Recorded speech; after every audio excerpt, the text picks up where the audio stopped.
আমরা মানুষরা যদি কোনো অসম্ভবকে সম্ভবে পরিণত করতে চাই, তবে আমার বিশ্বাস আমরা সফল হব। মানে ইচ্ছা শক্তিটা যদি আপনার কাছে কাজ করে, তাহলে আপনি সফল হবেন। এটা কী জন্য বলতেছি শোনেন। আমি আসলে ইদানিং একটু মোটা হয়ে গেছি। মোটা হয়ে গেছি বলতে আমি মাঝে মাঝে এরকম আমার স্বাস্থ্যটা একটু বেড়ে যায়। যদি আমাকে দেখলে বোঝা যায় না, হ্যাঁ, মানে আমার শরীরটা দেখলে বোঝা যায় না যে আমি মোটা হয়ে গেছি, কিন্তু আসলে আমি একটু মোটা হয়ে গেছি।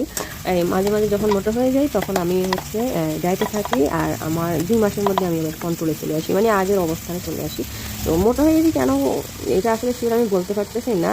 আমার খাবার তো এমনিতে লিমিটে থাকে, ভাত তো আমার একেবারে কম খাওয়া হয়, তবে 1 প্লেট খাইতাম। হ্যাঁ, 1 প্লেট ভাত আমি খাইতাম এতদিন। আর একটু মনে হয় ঘুমাইছি, ঘুমটা বেজে গেছে, যার কারণে হচ্ছে এই আমার শরীরটা একটু বেড়ে গেছে, এটা আমার কাছে মনে হয়। তো এখন আমার আসলে 59 কেজি আমার ওজন এখন। তো 59 কেজি থেকে আমাকে 15 কেজি ওজন কমাতে হবে মাস্ট, মানে এটা লাগবেই। আমি আসলে আমার জামাই বলছে আমি নাকি ওর খাবার টাবার একটু বেশি খাই পড়াচ্ছি। আসলে যাই হোক, এটা দুষ্টামি করছি, এই জন্য ওজন কমাইতেছি না। ওজন কমাইতেছি আমি সুস্থ থাকার জন্য। হ্যাঁ, আমার আমি আপনি আপনারা যাই বলেন না কেন, আমরা যদি সুখ না থাকি, একটু হালকা পাতলা থাকলে শরীরটা, তাহলে আপনার মানে চলাফেরা করতে বা কাজ টাজ করতে এমনিতেই আরাম লাগে, আর শরীর সুস্থ থাকে। আমার কাছে যেটা মনে হয়, আমি যখন শুকিয়ে যাই তখন আমি সুস্থ থাকি।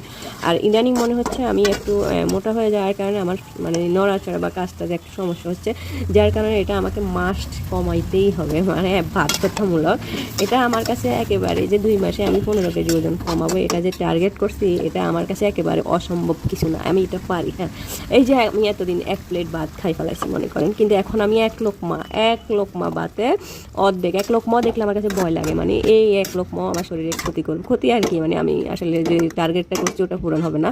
তো 1 লোকমার চাইতে অর্ধেক, বাকি অর্ধেক আমি মুরগি আছে, আমার মুরগিকে দিয়ে দিই। মানে যে আমি খাইলে তো পারবো, আমরা চাইলে 2 প্লেটও ভাত খাইতে পারবো, মানে ওইরকম তো আমাদের খাওয়ার একটা ইয়ে থাকে। হ্যাঁ, আমরা মানুষ আসলে, আমরা বাঙালি ভাত খাইতে পারি, কিন্তু এই যখন আমি একটা নির্দিষ্ট টার্গেটে রাখছি যে আমার এই টার্গেটে, আপনার যদি কোনো কিছু লক্ষ্য থাকতে হবে, আপনার যে কোনো কিছুর পেছনে মানে একটা লক্ষ্য থাকলে আপনি সফল হবেন। হ্যাঁ, যদি আপনাকে লক্ষ্যই আপনার না থাকে, আপনি যতই মাঠে খেলা করেন, আপনি কখনো গোল দিতে পারবেন না। কারণ আপনার লক্ষ্য থাকতে হবে যে আমি গোল দেবো, ওই জায়গায় গোল দেবো, একটা টার্গেট থাকতে হবে।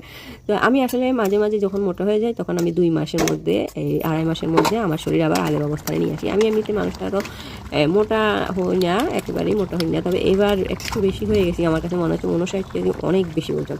তো এই কারণে চাইলে মানে কমানো যায়। তো আমি আসলে এখানে মুরগি রান্না করতেছি, আম্মা আনছে, আমার দেশি মুরগিটা এখন নাই। তো সবজিটা একটু বেশি খাওয়া হয় আমার। যদি আমি বাজার থেকে যে সবজি কিনতাম, মানে আমার এত তরকারি বেশি খাওয়া হয়, ভাতের বিকল্প হিসেবে যদি আমি বাজার থেকে কিনতাম, তাহলে রাজত্ব থাকতো না, মানে একটু কথা আছে। তো আমি আশা করছি ইনশাল্লাহ শুধুমাত্র সবজি ফলমূল একটু বেশি খাইলে, 2 মাসের মধ্যে ভাত রুটি এগুলো কমাই দিলে আমার ইনশাল্লাহ 15 কেজি ওজন কমানো আমার পক্ষে মানে কোনো ব্যাপারই না। হ্যাঁ, তো ওকে, আপনারা দোয়া করবেন আমার জন্য। আল্লাহ হাফেজ।